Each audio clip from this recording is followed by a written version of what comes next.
Hi folks, welcome to CNB. I'm Siddharth Vinayak Patankar. We have packed in a lot as always, so there's lots for you to look forward to. But of course, I'm going to start off by talking about this car. Now, the i8 is the perfect flagship for the BMW i brand, isn't it? Because it really looks the part, it looks futuristic, it really gets a lot of attention, but does it deliver on performance? Well, that's what I'm here to find out. We're just outside of Milan, really beautiful countryside. It is just the right setting to get started then for all the details on this car.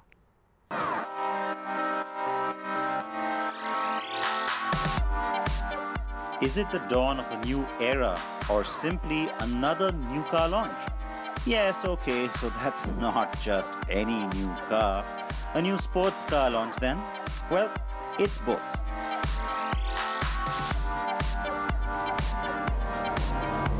The latest from BMW comes from its sub-brand, BMW i, and it represents everything the Bavarian carmaker wants from its future.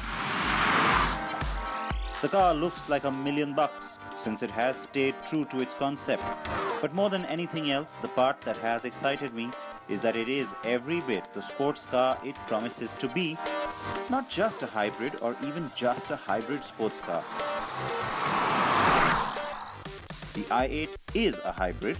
There are two drivetrains that work together to provide optimal and efficient performance. The first is the all-electric drivetrain that powers the front wheels. Here you have an electric motor with an output of 131 bhp and 250 Nm of torque. At the back, it's a transverse engine mounted on the rear axle. This is the same 1.5-litre 3-cylinder unit we saw in the new Mini, though it is tuned very differently. It produces 231 bhp and 320 Nm of torque and powers the rear wheels. The combined power output of the car's twin-power turbo and e-drive systems is a very healthy 362 bhp. And BMW claims best mileage figures of 47.6 kilometers per litre, though in real-world conditions with bad traffic or maximum sporty performance all the time, that figure will still only drop to a very respectable 13 kilometers per litre.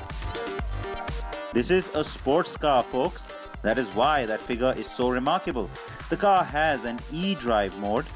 Press this near the start-stop button and the car will only run on battery power as a front-wheel drive. Now you can drive the car in the e-drive mode, which means that it will only run on the electric motor. Can go a distance of about 37 kilometers on the outside on just that mode before it has to switch on the petrol engine as well. Outside of that mode, when you're driving in comfort or even in the sport mode, in fact more so in the sport mode, the car keeps on sending the regenerative power back into the battery pack. So it keeps on charging, it keeps topping it up. Plugging in is not necessary though, as the car's battery also gets charged every time the petrol motor comes into play. The i8 can go 0 to 100 kilometers per hour in 4.4 seconds. Top speed is 250 kilometers per hour. And just in electric mode alone, you can go as fast as 120 kilometers per hour. So even though you have the option to plug in this car, you don't really ever have to plug it in. The comfort mode is where most people will end up driving because it's a mix of the two engines, and it's where the car decides the optimal sort of power utilization. So it gives you efficiency, but it also gives you the power when you need it. Sport mode, well, I don't have to tell you what that is, do I? It pretty much relies just on the gasoline engine there, and that's when you really want that hyper performance, something that a sports car is meant to do. In sport mode though, you do send back the maximum regenerative power to the battery pack. You can also drive the i8 in Eco Pro when in hybrid or all-electric modes, where the car runs as optimally as possible, regulating gear changes and throttle response to gain the best efficiency possible. Now when you want to change the character of the car, you can go from Comfort to Eco Pro down here on the button, but if you want to go to Sport mode, you've got to switch the gear shift to the left and vroom, instantly the engine comes to life. The entire display changes as well. You go from blue to a reddish amber sort of a tone, so you know, yeah, even from the sound, that you're driving in sport mode. give this baby a little bit of a whirl, shall we? To do that again, there's slow-moving traffic up front.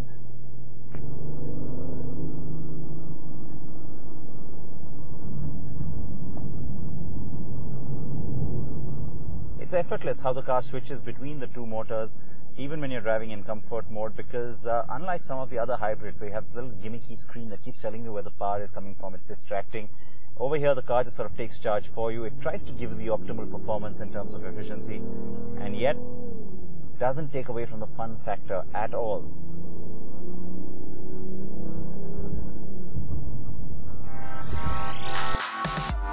Gear changes are quick and the paddle shift is very responsive. The big highlight of the drive for me was simply how well the car hugs the road. The i8 has the lowest center of gravity of any BMW model today. Its width of 1942mm, which includes a 1644mm track, and the relatively low height that stays below 1300mm is also a reason the car feels so planted. And yes, the other bit I enjoyed, the i8's handling is just sublime, as is the instant acceleration. Remember, the electric motor also gives you instant peak torque, and the car very often drives in all-wheel drive mode. In fact, it has a near 50-50 weight distribution. The question you have is, does it drive like a sports car? Simple answer, yes it does. It's quite remarkable really what engineering today has been able to achieve, because well, it's got the character of a sports car. You can handle it, throw it around like a sports car, and it's reassuring in many ways that you can do that, isn't it? And that was my biggest fear going into this drive. So I'm glad. Will it be a sports car? So I'm glad the answer to that was an emphatic yes. The i8 builds on the BMW i brand's philosophy. It too uses a carbon fiber reinforced plastic or CFRP passenger cell, which is the part that houses the cabin. The chassis is aluminium heavy, no pun intended, and so despite having a petrol engine and an electric motor with a battery on board, the car weighs in under 1500 kgs. The lightweight materials help offset the use of a relatively large battery pack, which of course is always heavy.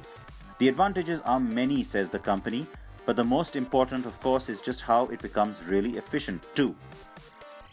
Inside, the i8 is also futuristic looking, almost DeLorean-like, and could very well be the car to use if Hollywood decides to reboot the Back to the Future franchise. The sports steering with paddle shifters, cabin layout oriented to the driver, head-up display, iDrive, and a Harman Kardon sound system, plus my favorite bit, the seat belts, finished in iBlue. So will the i8 reinvent the sports car? Probably not completely, but for its innovativeness, what the world will get is some of those elements becoming more and more standard across not just sports cars but maybe many others too. Now when it was a concept car way back in 2009, everybody accepted the way this car looked because hey, it's a concept. But when you get to see a production version looking very similar, very true to that, well, that's where the surprise comes in. So kudos to BMW Design to be able to deliver on that. The twin kidney grille up front has a nice, very distinct, almost in-your-face highlighting of that blue color, which tells you something special going on. The BMW logo as well, rimmed by that blue. And otherwise, you start to see certain elements that really do carry through from BMW's existing product lineup in terms of styling cues. However, there are of course certain elements like the doors and also these really sharp lines, things that you think maybe just from the point of view of styling, but it's also aerodynamics because it's a very low coefficient drag that the car has, just 0.24. And you can see this is the part of the car which is the most unusual. How often do you see this? I mean, this has purely been done to make sure that the car's aerodynamics go up. So very, very deep little crevice in here, comes out into the tail light treatment, very sharp, use of LEDs, no surprise. And then the bumper element, once again, bringing in that color, which tells you that this is the i brand at work here. Now you have different combinations. I do believe that the car looks pretty sharp in black, looks more real world as well, though the white and the silver also work for me. Now you remember the concept efficient dynamics to begin with. We have a little bit of a special connection with it here on CNB, don't we? Because way back then, when the concept car was on display around the world, it came to India and we had a very special interaction with the car and a whole lot of you. A quick glimpse of that, a little flashback, and then we carry on. It was exactly 3 years ago that we had our special CNV Vision contest. 30 lucky winners were the only ones to get a chance to spend so much time with us and get up close with the Vision Efficient Dynamics concept car that has led to the i8 production car. We also took you to the global unveil of the BMW i brand in Frankfurt, also in 2011, and spoke to BMW head of design on just what he's tried to go for here. Well, first of all, I would say that our intent was to do a design that shows that the future has finally arrived. Because new mobility has been on everybody's minds, and probably a lot of people are even worried about it. Worried that the aesthetic is going to fall by the wayside, or that emotion is going to fall by the wayside. So our intent from day one was to make sure that we show vehicles that are emotional, that will be fun to drive, and that have a very high aesthetic as well as zero emission. So for me, it's extra special to finally have the production car ready to go, and especially so with a very clear plan of launching it in India. And like I've been saying, it's heartening that the i8 is sports car-like. Despite it being just a 1.5-litre engine at the back, you know, it's nice that it has a little sporty, almost a little aggressive kind of a sound, because well, you miss that on a sports car if it's just not there. Does it sound like a V8 or a V10? Of course not. It's not going to either, but it's comforting to know that you do have a little angry motor in the back.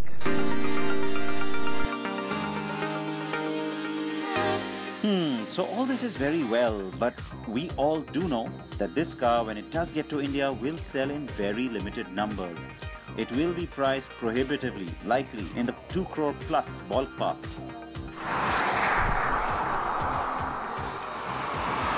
And while playing a great role for BMW as a proud flagship, it will still be limited to just that.